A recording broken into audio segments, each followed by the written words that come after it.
정부가 하라는 대로 다 따라서 했는데 결국에는 이제 남는 거는 빚밖에 없다. 그리고 대출도 받을 수 있는 그 상황도 안 된다. 결국에는 폐업을 결정할 수밖에 없다. 네, 안녕하세요. 창업의 맥을 짚어주는 맥형입니다. 지난 시간에 종강역 상권을 둘러보면서 사회적 거리두기 2.5단계 시행하는 첫 주에 맥형의 지금 상황에 대해서 말씀을 드렸고, 정말 연장은 안 된다 그랬는데 바로 연장이 되었습니다. 어쨌든 이렇게 창업하시는 분들이 대부분 힘든 시기를 겪고 있거든요. 오늘 내일 폐업을 준비하려고 생각하시는 분들도 있고, 그 정도로 정말 심각한 상황인데, 한강을 또 한번 돌아봤어요. 제가 가봤더니 매장에 와서 먹어야 되는 손님들이 집에 귀가하는 게 아니라 다 한강에 가서 이렇게 마스크도 착용하지 않고 3, 4모 모여서 술을 먹고 있더라고요. 그래서 한강에 2.5단계를 시행해야 되지 않을까, 뭐 이런 생각도 들고요. 참여할 때 모두가 같이 참여해서 이게 정말 나를 위한 게 아니라 나와 우리 가족, 우리 모두를 위한 것이기 때문에 적극적인 모두의 동참이 필요할 것 같습니다.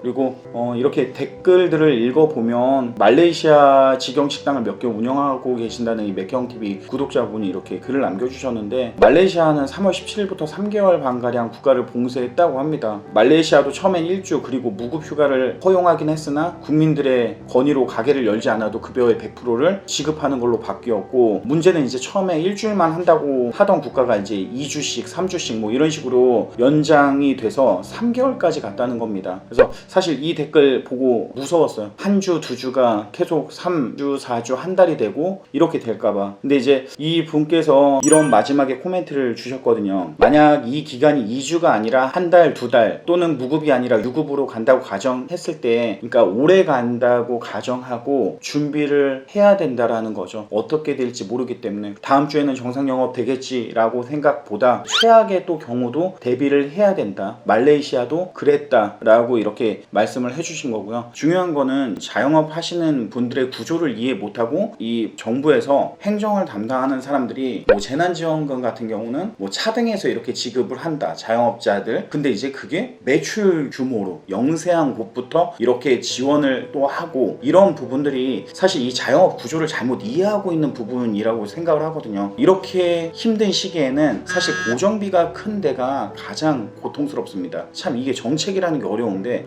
누구에게 득이 되면 누구에게는 해가 되고 모두를 만족시킬 수 있는 정책은 없다고 생각합니다. 하지만 그래도 정부의 방침대로 고용을 창출하고 나라의 세금도 많이 내고 그렇게 한 자영업자들이 지금은 가장 큰 피해를 보고 있는 거죠. 자영업자들한테 2.5단계를 시행하기 전에 이들을 완충작용을 해줄 수 있는 것들이 무엇인지를 한 번 더 고민해 주셨으면 좋겠습니다. 홀 영업을 했던, 임대료를 많이 냈던, 고용 창출을 했던 이런 점포들은 지금 9시까지밖에 영업을 못하고, 특히 주점업 이런 곳은 7시, 8시에 손님 들어오는데 거의 영업을 하지 말라는 영업 정지와 같은 이런 사항인데, 2.5단계 첫째 주에서는 개인 카페 이런 곳에서는 다 영업을 하게 하고 프랜차이즈 커피숍만 또 영업 규제를 했죠. 또 파리바게트나 베스킨라빈스 같은 제과점들은 영업 정지를 하지 않았죠. 그러다 보니까 비슷한 유사업종을 하는 사람들의 상실감은 더 클 수밖에 없거든요. 이게 만약에 시행이 되면 한 번에 다 같이 셧다운을 해가지고 시행을 하던가, 누구는 되고 누구는 안 되고의 이 정책을 하다 보면은 이 상실감, 박탈감은 엄청 큽니다. 그러다가 보면은 우왕좌왕해지는 모습들이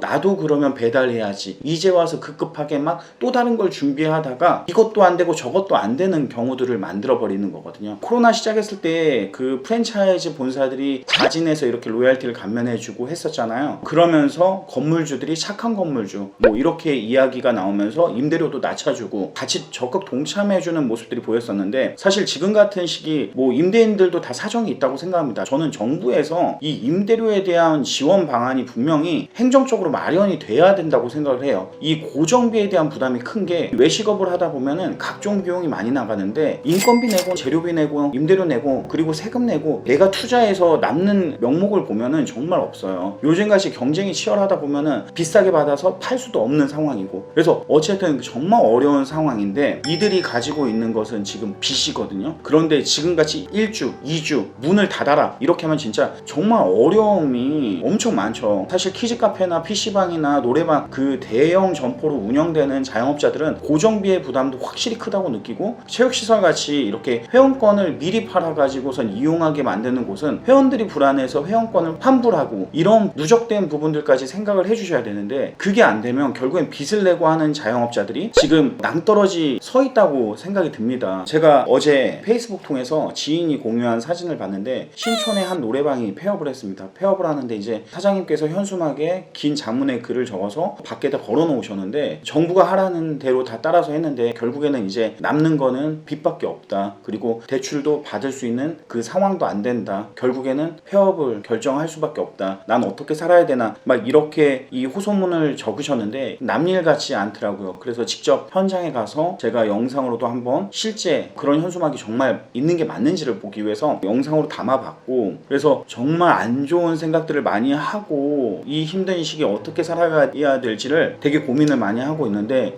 이런 부분이 정부 관계자분들이 들어주셨으면 좋겠어요. 그래서 임대료 많이 나가는 부분들, 인건비 많이 나가는 부분들, 이런 부분들을 제도적으로 지원해주지 않으면 정말 이분들은 폐업이 아니라 심각한 상황까지 갑니다. 맥형 개인의 주관적인 생각이 아니라 우리가 한 목소리를 내야지 누군가 들어줄 수 있잖아요. 그래서 그 청와대 게시판에 국민청원을 맥형이 대신해서 글을 적었고요. 그리고 이 글을 적으면서 몇 날 며칠 잠도 못 자고 정말 고민을 하고 썼다 지웠다를 반복하고, 모든 자영업자 하시는 분들의 그 고통을 하나로 담아서 좀 도움이 되고 열심히 적극적으로 방역을 위해 참여하시는 분들에게 희망이 될 수 있는 정부의 소리가 좀 나왔으면 좋겠습니다, 개인적으로. 그래서 청와대 게시물에 올린 링크를 한번 걸어 드릴 테니까요, 가서 꼭 이렇게 동의 서명 좀 해주셨으면 좋을 것 같습니다. 지금까지 창업의 맥을 짚어주는 맥형이었습니다. 감사합니다.